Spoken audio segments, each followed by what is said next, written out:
यीशु तुमसे जो कुछ मांगा पूरा किए अरमान। यीशु तुमसे जो कुछ मांगा पूरा किए अरमान।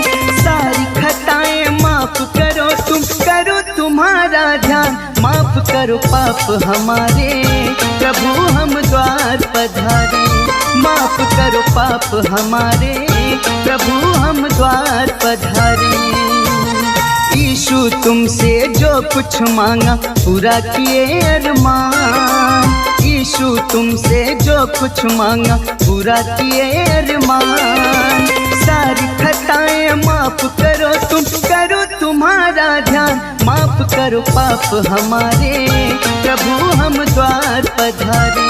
माफ करो पाप हमारे, प्रभु हम द्वार पधारे।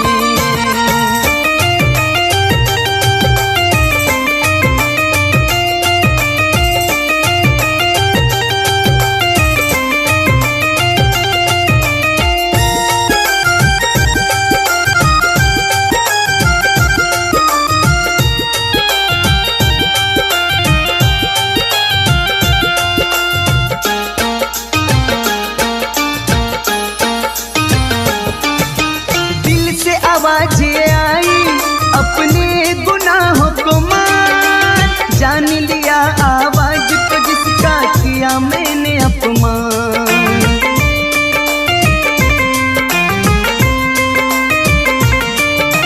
दिल से आवाज़ें आई अपने गुनाहों को मान। जान लिया आवाज को जिसका किया मैंने अपमान।